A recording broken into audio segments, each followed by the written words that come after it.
Hi, I'm Phil Kay. I've been invited here today to present the next episode in the series of How to DJ. The first episode with Sarah was really good. I'm here to expand on some points that she made and just take it to the next level to be rocking some dance floors. So here we go. Okay guys, so before we can move on, we're just going to recap one of the most important parts of mixing, and that's the beats, bars and phrases, which Sarah showed you in the last episode. I've already cued a track here, and we're going to run through the whole 8-bar thing again, 32 beats, and we're going to count it, and we're just going to go through some tips on how to actually judge where that number one beat is and where the number one phrase is. So here we go, starting at 1. 1, 2, 3, 4. 1, 2, 3, 4. 1, 2, 3, 4. 1, 2, 3, 4. 1, 2, 3, 4. 1, 2, 3, 4.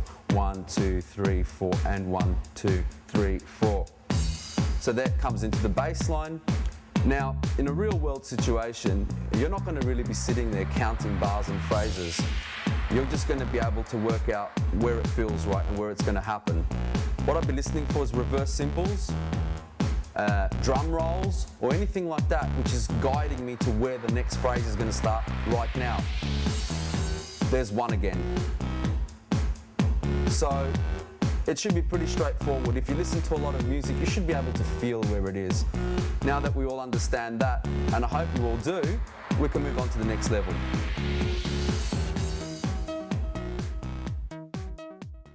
Okay, the next feature I'm going to talk about is time remain and time elapsed. It's a really basic feature. It just shows you how long a track's been playing for or how long it's got to play. Now this is the track I'm going to be mixing out of. So this is the track that we're playing. This is the track I'm going to be mixing into. Okay, what I did, I've already queued these up. These are ready to go. What I noticed when I was queuing up, and this is what you really need to pay attention to when you're listening to stuff in your headphones, is when stuff happens, is when a bass line comes in or where the track drops out in its first drop. In this case, what I'm going to do is I want to mix the track, and if you look at the waveform closely, you can see it's all chunky, a big fat wave of sound up until this point here, and at that point is when I want this track to come in on its own. And at that point is at the 1 minute mark.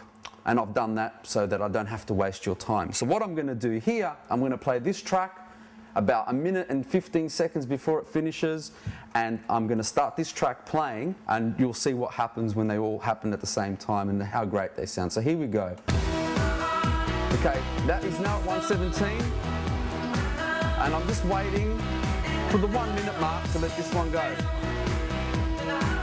Now it's kind of estimated, and the reason it's estimated because there's crashes and things like that. So here we go. It's at 1 minute now, so I'm guessing it's going to be round about here. Okay, so those tracks are now mixing. I'll bring the level up.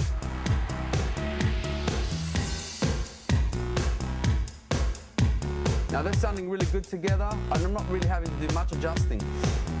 Now what I like about this method is that if you get this right, there's not really that much you have to do. Like, watch my faders. I'm just sort of adjusting this one ever so slightly.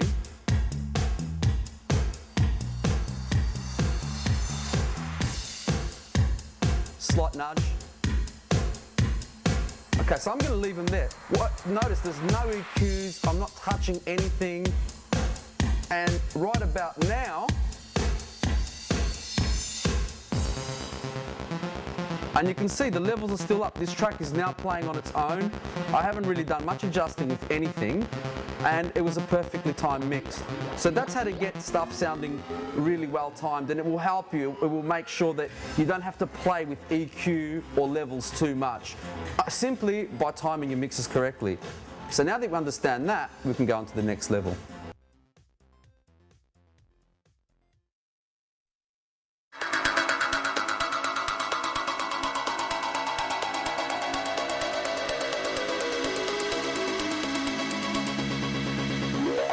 Okay, what we're going to talk about now is an amazing feature on CDJs called looping. Now, looping is something that I've always wanted to be able to do, and that was back in the day when I used to play vinyl. And it's either to help me get out of a track that hasn't really got an outro, to mix with. It allows me to extend sections of records that aren't long enough, that I feel aren't long enough, or that the crowd's really loving. Or more often than not, it helps me when I run out of time on a given track.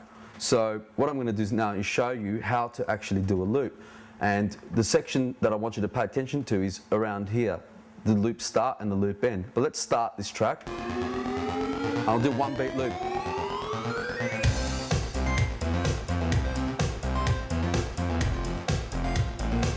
Here we go.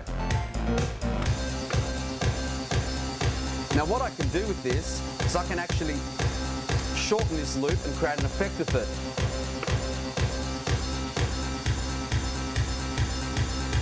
And what I'm doing now is creating almost like a drum roll.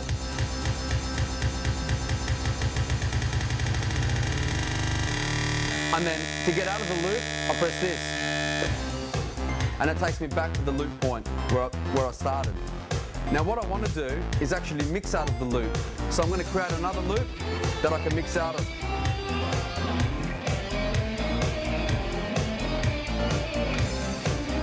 Four, five, six, seven, 8. Now it's an 8-beat loop that I've created. And you can hear right at the end it's not actually looping correctly. What I'm going to do is edit this loop, like what I did before, but at a much smaller scale. So I hit the out button, which allows me to get into the edit feature. And looking at my frames per second and listening to what I'm doing, I'll adjust this by 1 frame at a time. 1 frame again. Okay, that's a bit tighter. So what I'll do now, I'll try that again, 1 more frame.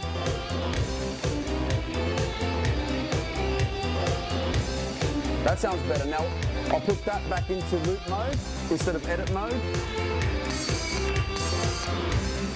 And I'll mix over the top of it.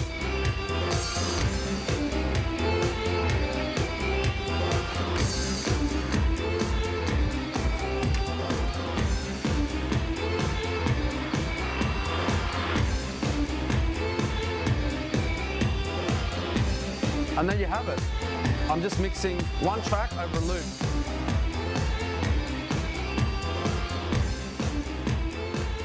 So that's how you mix over top of loops.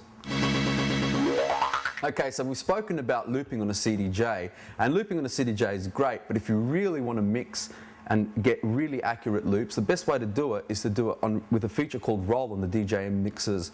Now, roll was initially invented for effects like this. Now, I'll adjust the roll by just going to fractions and going.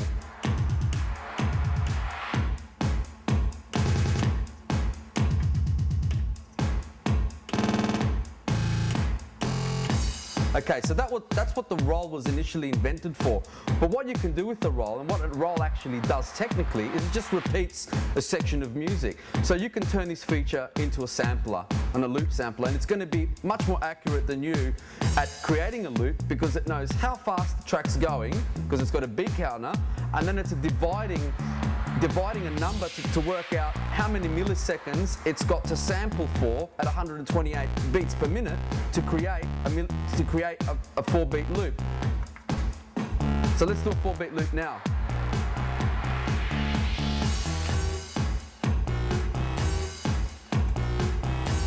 And that's the 4-beat loop. And let's try to mix over the top of that.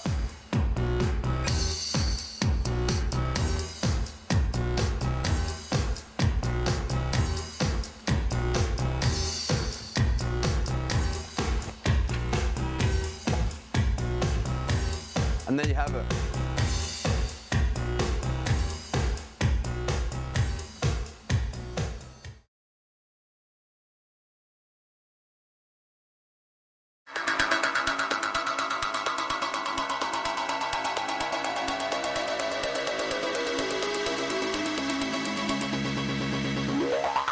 Now I'm going to give you some tips on playing out on your first gig, which is really, really important.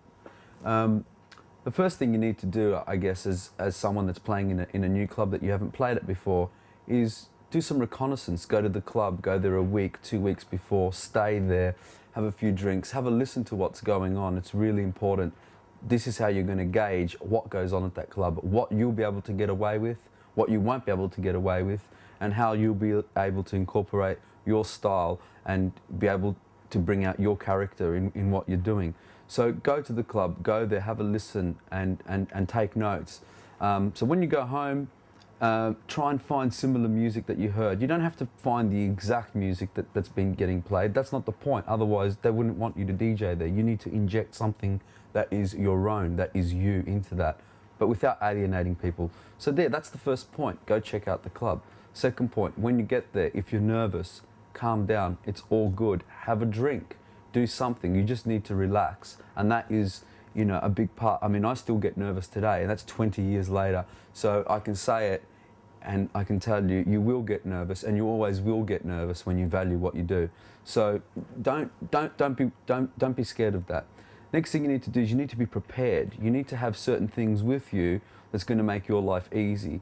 Now, the first thing you're going to need is probably a torch. You may not need it every single time, but you're going to need a torch. So make sure that you carry a bag, or carry a bag for your headphones. That's probably the best bet. Put your headphones in a little bag and put the torch in that bag. So wherever you go, you've got your headphones and you've got your torch, so that you can see what you're doing. Because a lot of places you can't see. If you can't see, you don't know what you don't know what you're going to be playing. The other thing that you need to be prepared with is music, and a lot of music. You need to be prepared with different styles or different records. Maybe the nights that you went were really good nights. Maybe there was good people in the club. Maybe the night you're going to play might be a little bit down. So the music might have to change. It might have to be a little bit more commercial. You need to have those kind of records with you. So you need to be prepared musically and for emergencies, because sometimes you don't know what's going to happen. You know, you might get some requests that you may not necessarily want to play, but hey, if that's what's going to get the room going, that's really what you need to do. And if it's your first gig, you want to impress. You can't just, you know, pretend that, oh, I don't have that record and not worry about it. You really have to impress. So that's the first bunch of things that you can do when you first get a gig, and how you can go there and be successful.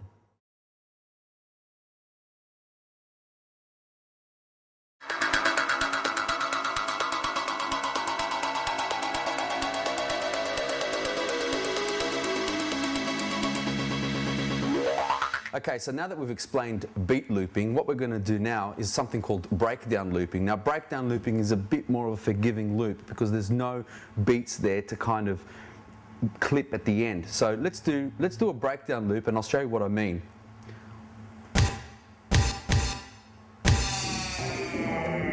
So this is the breakdown of this track. So what I'm going to do is do a 4-beat. And that, you can hear, already sounds pretty clean. And automatically, I can drop this beat over it and make it sound really cool. And here we go.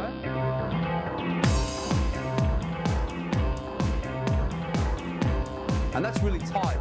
You can expand on that a little bit and make it become a little bit silly by putting a delay on that, an echo on that beat. What I try to do is usually use about a 3/4 echo and adjust it to that track, and use the forward reverse.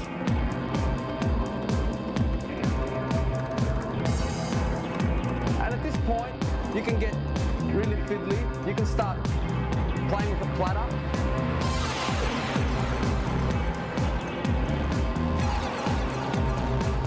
Forward reverse the whole time.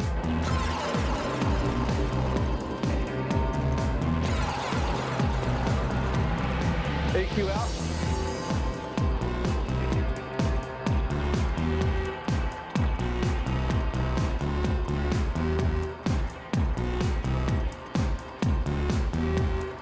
And volume out. So that's breakdown looping. The next thing I'm going to talk about is something called a spin back or a throwback. It's used to great effect if used right. It's a really simple thing to do, but something that you can overuse, so be really careful with it. So instead of talking about it, let's just do it. Here's the track that's going to end. So this is the outgoing track. Mixed into this track. tracks mixing. Now what I'm doing to get set up before the spin back is slowly start winding the bass out and a little bit of the gain. And just at the end of the phrase, and it's just gone into the bass line. So as you can hear, it's a really nice transition, not too long, not too fancy. And the reason I've adjusted the gain in the bass is that it doesn't become overpowering, because once you spin it back, that becomes a louder sound. So that's the way to do a spin back.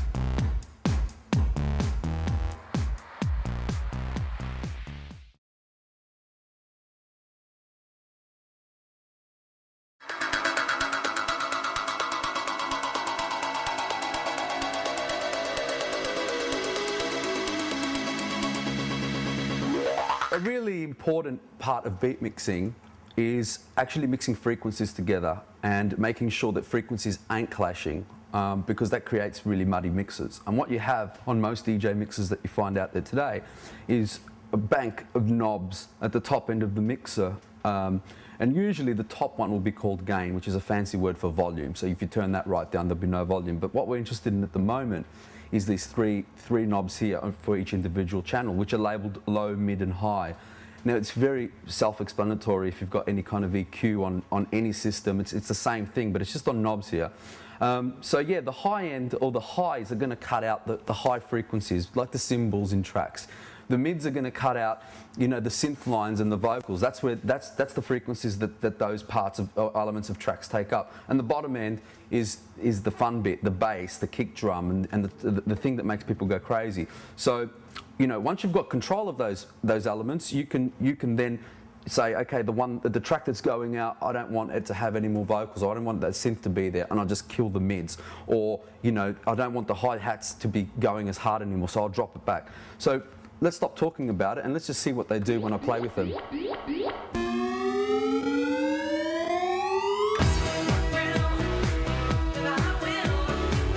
So this is the highs. So I take all the hi-hats out now. So it becomes a duller track, and I can, at this point, when I'm playing the next track, I can have the hi-hats from the next track taking over. So I'll bring them back in, and I want to take the synth out here, so let's just drop that whole synth line out. You can kind of hear it, but it's more in the top end frequency of that synth line. But the bass and kick drum is still there. And at this point, if I wanted to kill the kick drum, I wanted to kill the whole bass and leave everything else running, it'll be like this. So all you've got now is the mid and the high. The beat's gone, the bass is gone, even though the bass is still in the track, but I've just killed it. So when you've got such control of each frequency, you can make your track sound, or your mixer sound really, really smooth.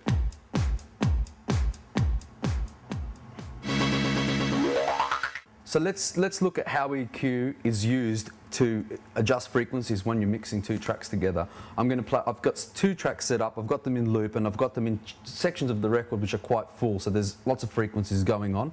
So what I'm going to do is I'm going to start with this one, which has got the bass line, the synth line, the hi-hats, the kick drum, everything. And I'm slowly going to mix this one in. But what I'll do to begin with, just so it doesn't come in so harsh, I'm going to drop the bass of this and then start the mix.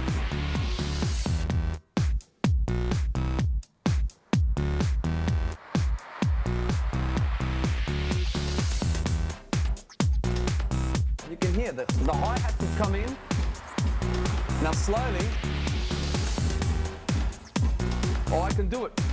I can do it suddenly as well. I'll do this as suddenly so you can really hear it.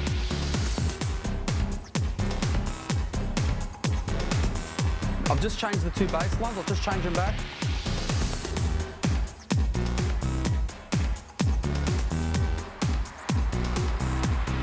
Change them slowly. Just adjusting to get it right. Now slowly, I'll just bring this out.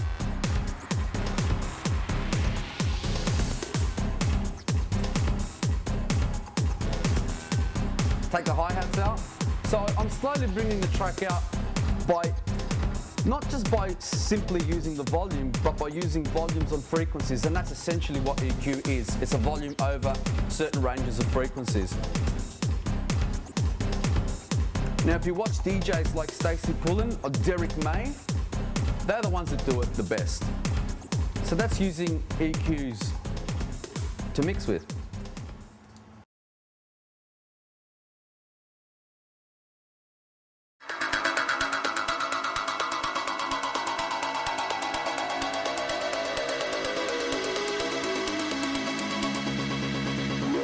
What we're going to talk about now is how to get some experience. The best way to do this, there's a couple of ways of doing it. The first way is to go out and find the clubs that are playing the kind of music that you're into and the kind of music that you'd like to play. Go to those clubs and mingle with the people, find out who's putting on the parties. Give out CDs to the people that go to the club, give out CDs to the promoters. I mean, that's one way. Then get online, do marketing, upload your mixes, get people to download them. Just build your reputation, build your name. Now, the best way to get the experience is to do it yourself and to start your own nights. And a lot of successful people have started out like this. The way to do it is go to a local bar, get a night, book a night in, and try to get a couple of hundred of your friends to come out and party. And if you can do that once a month, then you've got your own night. And once you've got your own night, everybody wants to know you and people want to book you because you can pull a couple of hundred people to their club. And really, that's what it's all about. It's getting into the scene, creating a scene, becoming a part of a scene, and becoming successful. And that's the way that you're going to break into it. Okay, what we need to talk about now is something really important. It's about warm-up DJing. And warm-up DJing is what you're going to probably be having to doing a lot of when you start off. And warming up is probably one of the hardest jobs to do and get right, because it takes a lot of restraint from you as a DJ. There's some tips that you need to follow to become a successful warm-up DJ. The tips are to play the kind of music that you would like to be listening to when you walk into a club, stuff that's not too fast and too loud and too abrasive or peak time music. You need to play subtle records, melodic records, and stuff that's not too fast. I mean, in a house club, anything over 125 beats per minute wouldn't really be considered warm-up. It doesn't really leave enough room. Your job as a warm-up DJ is to build anticipation. You've got to make it feel like something's about to happen. But you're not necessarily going to give it to them. You're setting that up. And that's why it is such a hard job, because all the glory is taken by somebody else. But at the same time, if you do a really good job as a warm-up DJ, you get a lot of respect, and because people do understand what a hard job it is to do. So do it and do it well and stick to it.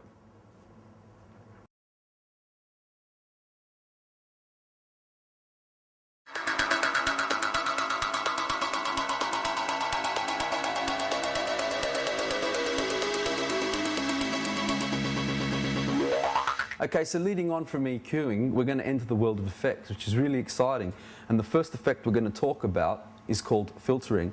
Now, filtering has only been a new addition on DJ mixes in the last few years, but it's a really great way of EQing frequencies out of a track that you're mixing in or out of. Also, it's great for creating an effect, which always gets a reaction on the dance floor. So without speaking about it, let's have a listen to filtering.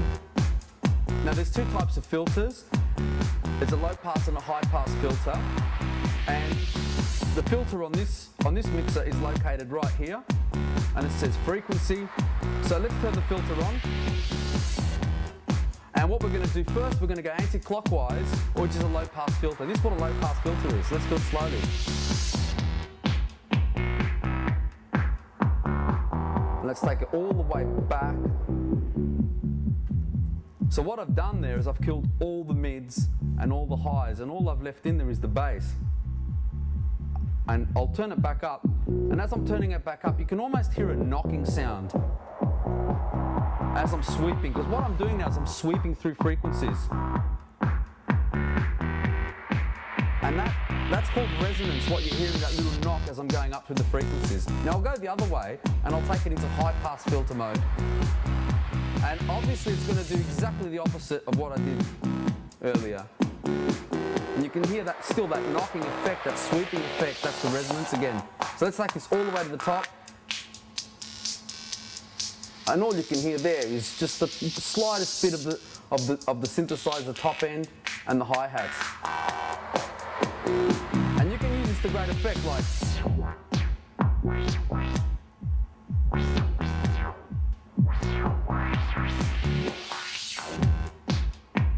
So yeah, you can get a lot out of that effect. That's filtering.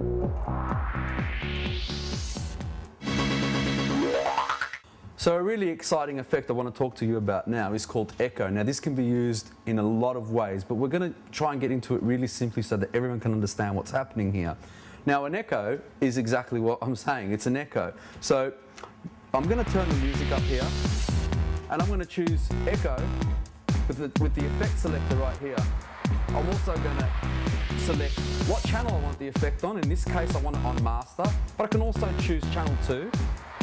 And I'll leave it on channel 2. Now this is my wet and dry, which means effect on or effect off in terms of volume. And this is turning the effect on. So let's just turn the effect on with full volume. I'll turn the volume down of the effect. It's still there, but right in the background.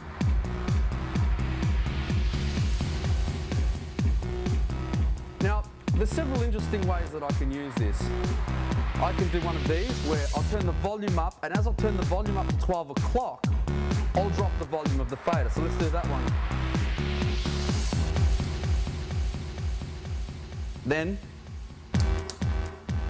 and it's echoing.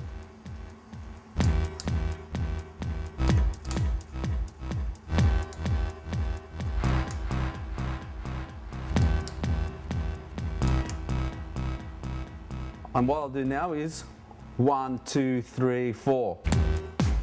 So in my head, what's happening while I'm doing that, there's an internal count going on. I can hear the echo and I'm placing my count to that. And then when I feel that it's the right time again, according to my count, I'll let the volume come back in. So that's really a simple echo on, it's called the 1-1 echo. If you look at the screen here, you'll see that it's reading out at 127 beats per minute and it's saying 1-1. So that's a 1-1 echo.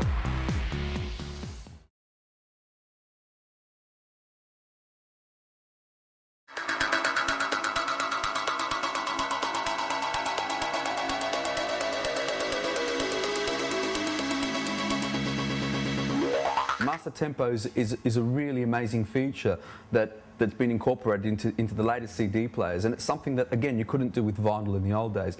It basically, what it allows you to do, it allows you to pitch up or slow down a record without adjusting its pitch. So let's have a listen to what happens when a track is pitched up normally. And you can hear it. The vocal's starting to sound a bit Mickey Mouse. And it's obviously speeding up, you can hear that. And let's take it the other way.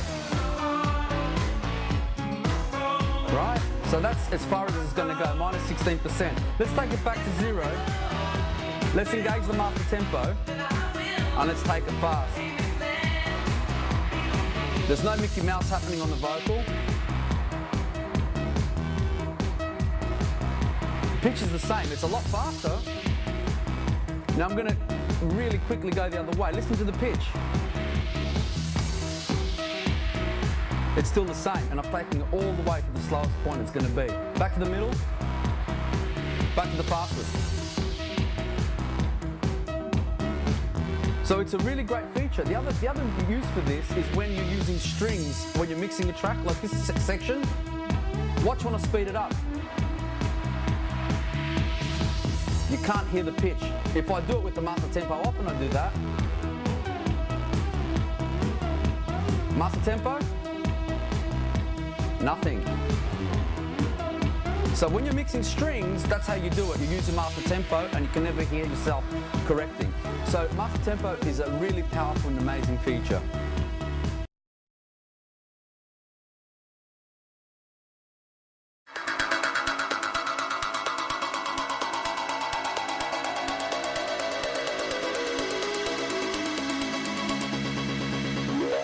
So to finish up, there's a couple of points I want to make about being a great DJ. And these points are reading the crowd and getting the crowd to trust your judgment and to inject your personality into it.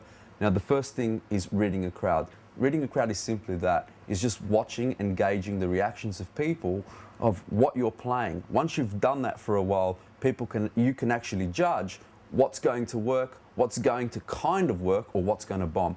So what you want to be doing is you want to be playing a set that's constantly or gradually building up like that, or you can choose to build a set that's kind of going up and down. And that's where you use those kind of records that are really big and records that are kind of just keeping the dance floor. And that's the way I like to play, because playing big all the time, people know what's coming next. When you're doing the roller coaster thing, people don't know what's coming. Now, once you can do that, and you can do that successfully, people are going to trust you as a DJ. And once you've got people's trust, that's when you've got it, and that's when you can start becoming a really, really great DJ. How to actually program once you've got people's trust is by playing the kind of records that you want to hear, the kind of records that are going to set you apart from everybody else and inject your personality into what you're doing. That's what's going to set you apart. That's what's going to make you sound completely different to anybody else. And that is ultimately what's going to make you successful.